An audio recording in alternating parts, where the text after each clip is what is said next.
Details on the sexual misconduct allegations regarding Washington State Assistant Athletics Director Jason Gesser.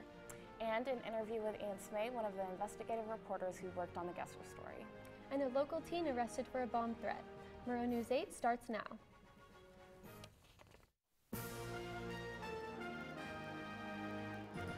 From Studio B on the campus of Washington State University, this is Pullman's only nightly newscast. This is Murrow News 8. Good evening, I'm Vanessa McMahon. And I'm Bree Childress. Welcome to Murrow News 8. An article reporting allegations of sexual misconduct by former WSU quarterback and current assistant athletic director at the Cougar Athletic Fund shocked the WSU community this morning. Our own Taylor Swanson joins us outside the Cougar football complex to explain these allegations.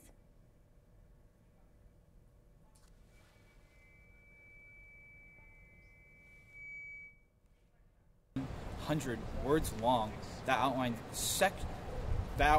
numerous sections of sexual misconduct against Jason Gesser.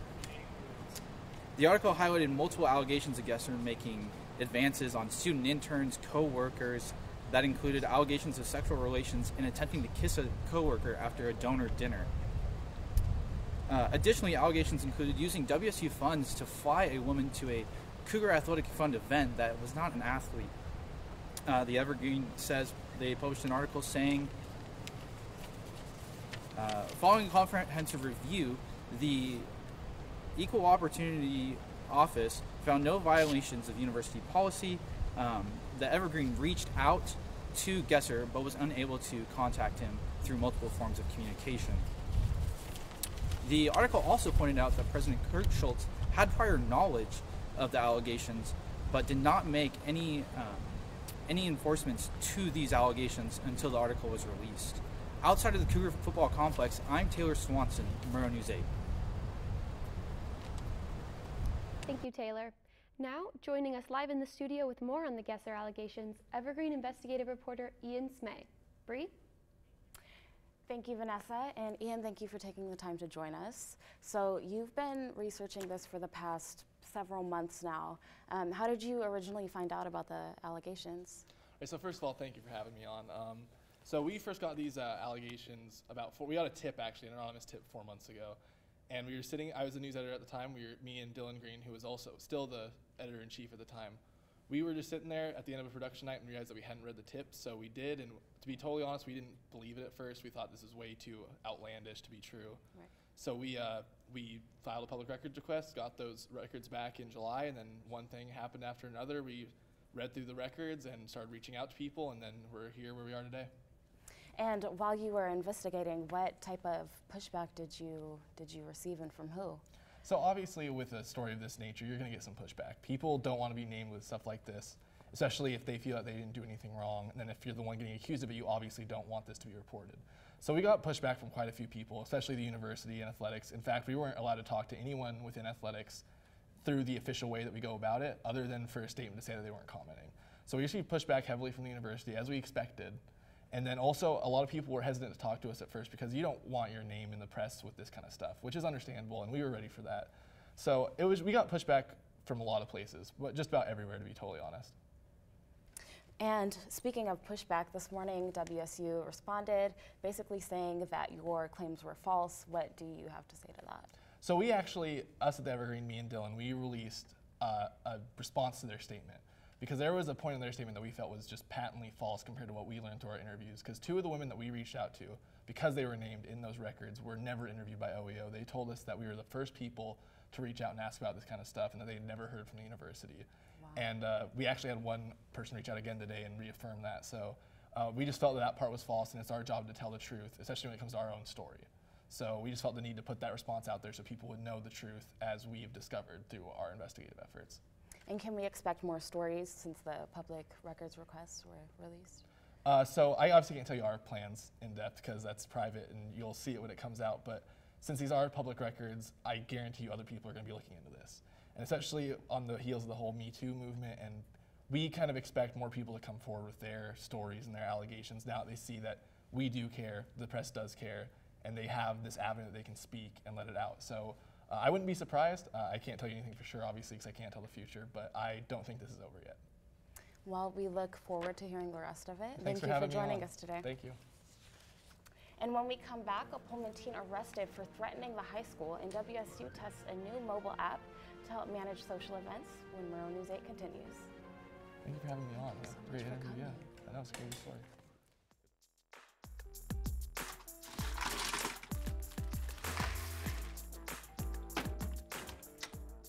Thank you.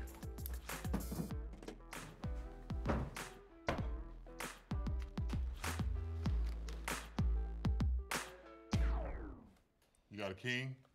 Go fish! In your face! In your face! The smallest moments can have the biggest impact on a child's life. Take time to be a dad today.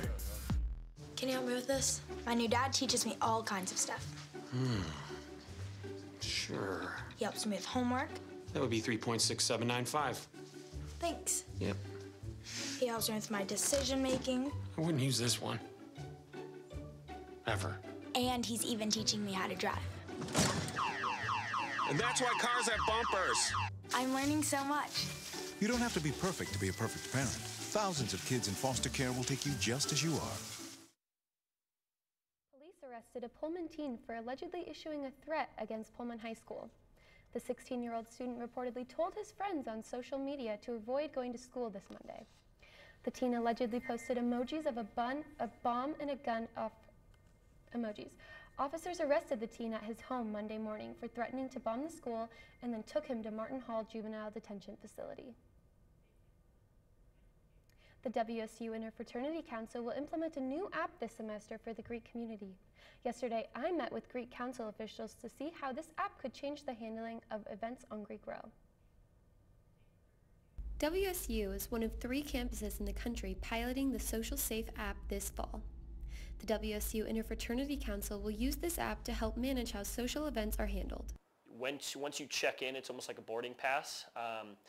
Once you check in, your GPS, it tracks you at the event. It's just allowing both presidents, even anyone that's on risk that night, the ability to know who's at their event as well as the times that they show up and they leave. Once someone checks into a social event on the app, geolocation services will track them until they're about 20 feet from fraternity property. After that, location services will automatically end. Social Safe app could potentially help manage events during peak incident times on Greek Row, such as Syllabus Week or around Halloween. A lot of places have issues with like fire code and having way too many people in a space where it's unsafe. So the app, part of the geofence is getting numbers so that our facilities aren't over capacity. It's a matter of culture change, and so I think that we're realistic is that this is going to take time, and that we are going to be able to create that positive experience in a way that is collaborative, works with our students, our alumni, our national headquarters. Fraternities and sororities will be required to have the Social Safe accounts, but as of now, it's at the discretion of the individual chapter and their national boards on how they choose to use this app at events. Vanessa McMahon, Murrow News 8. Avista and Hydro One will soon merge. The 2 utility companies plan to complete the $5.3 billion merger by December. The Alaska and Montana Utility Commissions approved this merger this summer, but Avista still waits on the approval from Washington, Idaho, and Oregon commissions.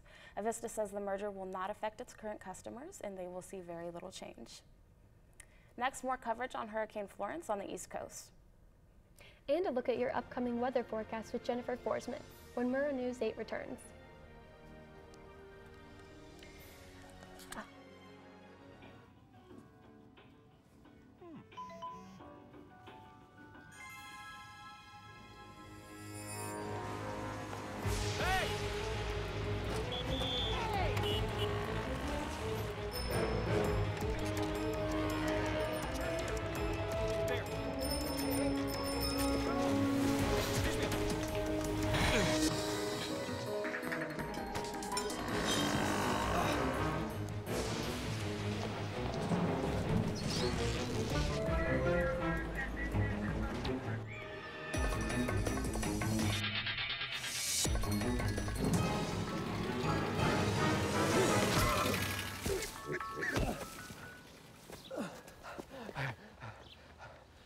So, same time next week?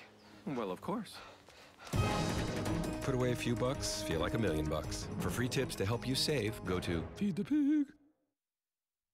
Hurricane Florence bears down on the East Coast with winds expected to reach more than 80 miles per hour. Large storm surges of up to 13 feet. Coastal flooding and historic rainfall make Florence one of the most dangerous storms to hit the area in about a decade. While Florence has weakened to a strong Category 2 hurricane, the sustained wind speed remains destructive, and meteorologists expect the cyclone to unload 10 trillion gallons of rainfall on North Carolina. Our thoughts go out to those on the East Coast and those affected by the storm. Now let's take it to the Weather Center, where Jennifer Forsman gives us a glimpse of our weather this weekend. Good evening, everyone. I'm Jennifer Forsman. Today, if you look at Pullman, we're sitting at a nice 58 degrees, partly cloudy, and the low today will be 40. If you look on over to tomorrow, though, we're all excited for the weekend to start. Friday has high temperatures of 71, looking to be the nicest day for quite a while. And moving over to tomorrow, which I already mentioned, we're just so excited for the weekend to start. This overall, the whole region though, looking at Wenatchee and Yakima Valley, are very average temperatures for this time of the year. Over on the far west side though, you can see some rain showers, which is to be expected. Looking at our 5-day forecast though, when we go in depth on it, our Saturday is looking to be a very, very beautiful day and perfect for some Cougar football Saturday. If you look over on Sunday, Monday, and Tuesday, the temperature decreases as we wait for showers to come in later in the week on Wednesday. Overall though, Friday and Saturday are looking to be really great days for Cougar football Saturday, as well as all the other sports participating this weekend in events. Overall though, the weather's really great. I mean, it's really great although fall's coming in and stuff. I'm surprised though that we're keeping such high temperatures. It is dropping pretty low in the evenings, around the 40s range, but I mean, what can we say? Fall is right around the corner. Looking on Tuesday and Wednesday here, we do have showers coming in to be expected, and that is all I have for weather. Back to you guys at the desk. Thanks, Jenny. And next, a new way to have your Christmas tree delivered right to your door. When Murrow News 8 returns. That sounds so weird to have it just come right to your house like that.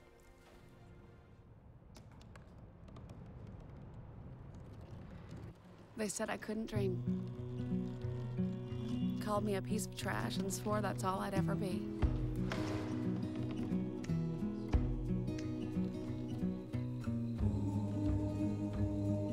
Said a bottle couldn't see the ocean.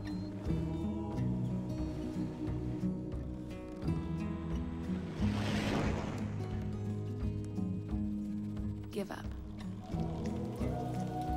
Go back to the dumpster.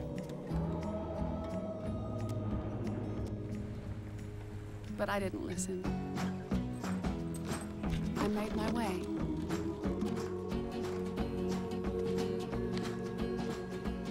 And now, I am what I've always wanted to be.